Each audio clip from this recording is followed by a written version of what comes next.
it looks like the successor to the Canon EOS R7 is going high-end, and to be the Canon EOS R1 of the APS-C lineup, costing somewhere north of $2,000. But what about the R7C, you say? Is it really dead? Or has Canon switched its development from a C to a V? And what about a video-centric version of the R6? We'll also talk about a video-centric version of the R6 and the PowerShot V3. But first, I have a simple and yet humble request. Please subscribe to this channel. It doesn't cost you anything, it helps this channel grow, and it keeps you informed on the latest camera gear.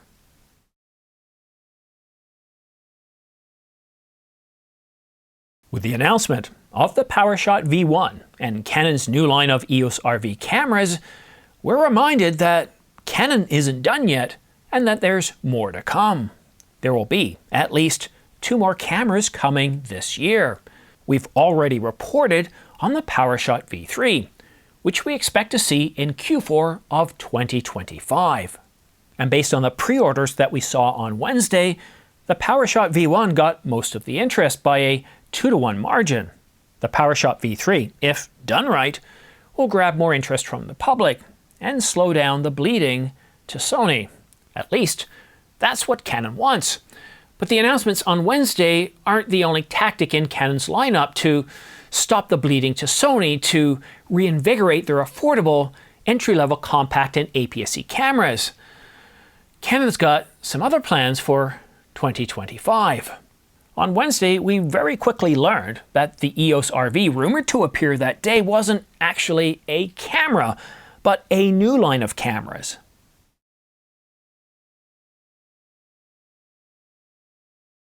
We already know that Canon's working on a refresh of the EOS R7, that it's not going to be a minor update. It's not going to be a way to, take a few of the complaints and fix them.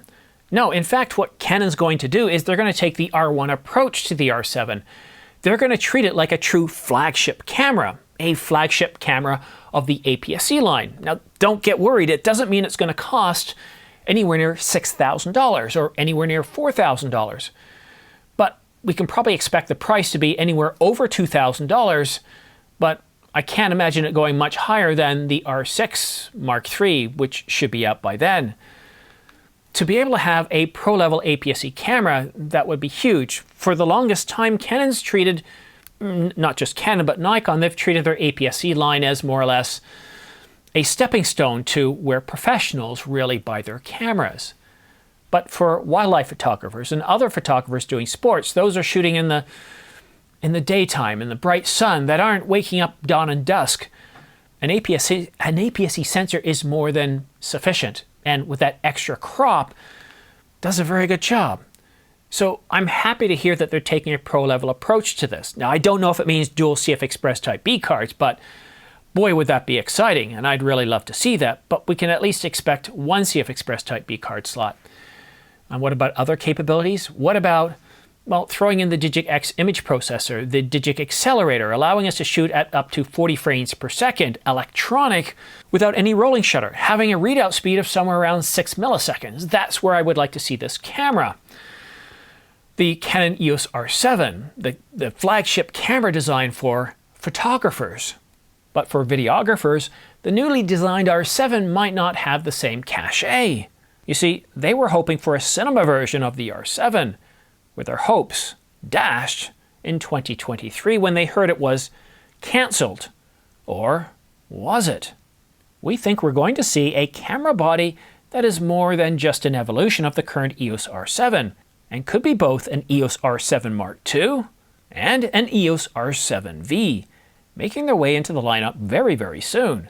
And we've reported previously that the EOS R7V is coming here in 2025.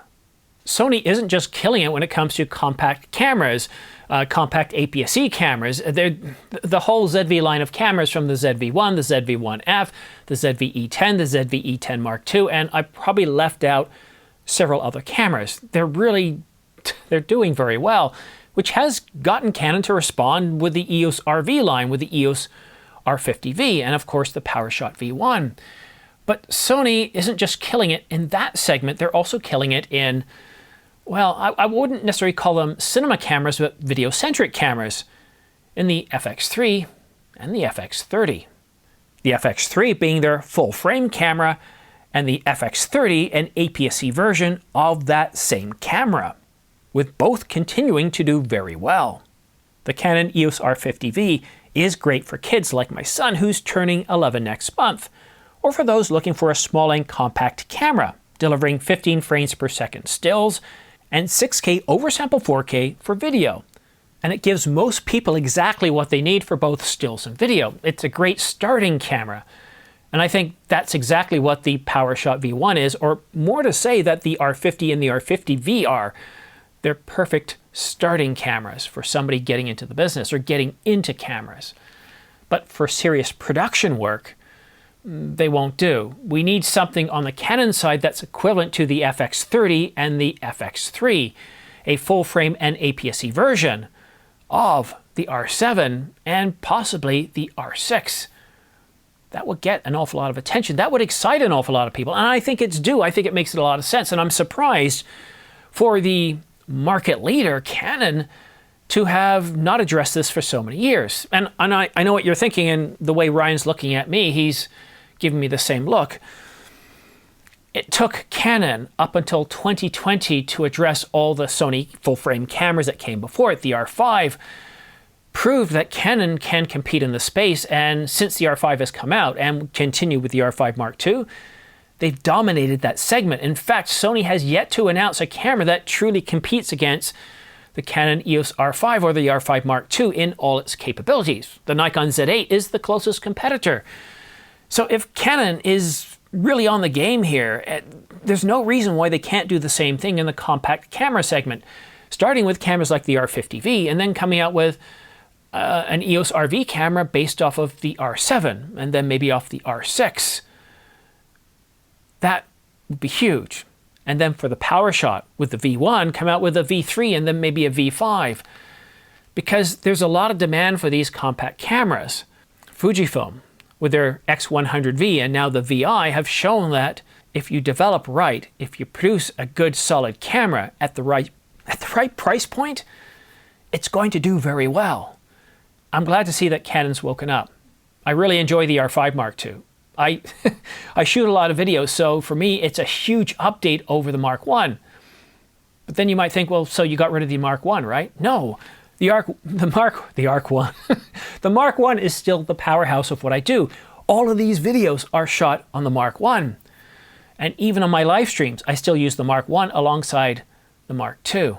They're both solid cameras. They both produce very, very well. I've been using the R5 Mark I for 4.5 years now, almost 5 years, day in and day out, and I've never had a problem with it.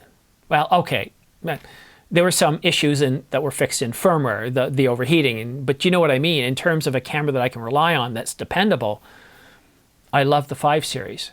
I would like to see Canon give the same sort of attention to the APS-C line, entry level, flagship level, and when it comes to refreshing the R8, maybe think just a little bit different.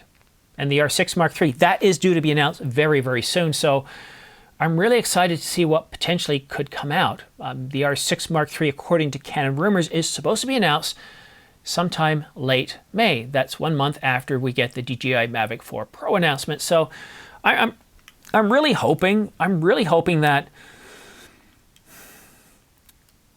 this is Canon awakening in the APS-C line, both entry-level and mid-range, like they did with full frame back in 2020. And if you're not a Canon customer, this is still good. What we want to see is Canon compete. We want to see them produce better cameras and compete against Sony, because what is Sony going to do? What they're going to answer? Same with Nikon. We want a healthy market. With a healthy market, we as consumers get better cameras. It doesn't matter whether you buy Canon, Panasonic, Nikon, or even Pentax. We're going to get better cameras. And if you are interested in purchasing any new cameras right now, one thing you want to take a look at some of the sales on right now. One example is the R7, which can be had for $13.99, which is just $100 off. But we have many other cameras that are currently on sale, including the Canon EOS R5 Mark II and the R5 Mark I. The new low price for the R5 Mark II is $39.99. The Mark I, $29.99. The Nikon Z8, the closest competitor to these two cameras, is $600 off at $33.96. And even Sony's getting into it with a $200 mail-in rebate, $22.98. But folks, there's so many deals on right now. As we're moving into spring, we're finding there's an awful lot of deals on Canon, Sony, and Nikon. And sometimes we're seeing $600 off, $800 off cameras, lenses. I've got about 20 of the biggest sales on right now in the description down below. And if you do use those links, then I can get anywhere from 2 to 5% back. It really does help support this channel, and it's very much appreciated. So from B&H, Adorama, and Amazon, so many sales on right now. I'm just trying to decide myself what to purchase. That R7 refresh, that's something that's got me really interested. And you know what? That's the one camera I want to purchase this year. As far as lenses go, I'm considering getting the 24-70 f2.8 or the 35mm f1.4. And of course, I'm deciding between the R50 and the R50V for my son. So I might not make my decisions for a while yet because I'm really waiting to see what happens with the R7 refresh, because that will be the biggest purchase of this year. And that could even determine what other lenses I get. Anyhow, a big thanks for tuning in and watching and supporting this channel. It's very much appreciated, especially for those of you using my affiliate links. One thing I want to tell you about, though, I do have new membership levels where I talk about various things such as going behind the scenes. The new insider level at around $9 a month. What I do is I do a lot of behind the scenes stuff. I found that by putting them in the videos, a lot of people didn't want them. They thought it just made the videos too long. There was a lot of complaints about them. And there was only a small core of people that wanted them because it takes extra time to edit. What I thought was, you know what, I'm just going to change the membership levels, all the loyalty badges and the camera emojis. That's in the cheapest one, which is 99 cents or $1.99. And then the insider level at $9.99. That's where I provide you with behind the scenes videos. I talk to you about what goes on. You get to see uncut videos from beginning to end, the pauses, the refreshes, the running upstairs because I forgot something. I also take your requests. So if you want to see a video on something or you want to see behind the scenes of something, I'll take my camera out, whether it's my iPhone or it doesn't matter. I don't do a lot of crazy editing here. Just shoot something, show you, and you get that too. One other thing, I don't think I've mentioned this in the insider level, but the other thing I plan on doing is once we've got a few insiders in there, I'm going to be doing private live streams. And what I would like to do is use this as sort of an incubator. So we do a few live streams and then I share out the address where you can actually come in and you can participate as a panelist. And then when we do actual live streams for new camera events, I could bring you in as one of the guest speakers, because I think I've had Tony Northrup on. I've had, what's the guy from Petapixel? Jared Poland. No, Jordan Drake. These guys are famous. These guys raise eyebrows. Oh, look who you've got on your channel. But what I enjoy the most is getting people who are starting out, people who are doing this day in and day out, getting real people. And I mean real people that aren't in front of the camera, that are behind the camera as panelists. I think, well, I like it better. And the chance to help somebody get more exposure, I think, is a big deal. Anyhow, thank you so much for tuning in. Have yourself a great... Oh, and if you're interested in the membership levels, down below where you see that join button, that's how you get into them. Again, thank you so much for tuning in, for listening to me, for watching to the very end. Have yourself a great day, a great week, and we'll see you again soon. Oh. Sorry, guys. Excuse me. I'm getting over being sick, and oh, it's not fun. It's frustrating, so I spent most of the weekend lying down. Anyhow, thank you so much for tuning in. Have yourself a great day, and we'll see you again soon.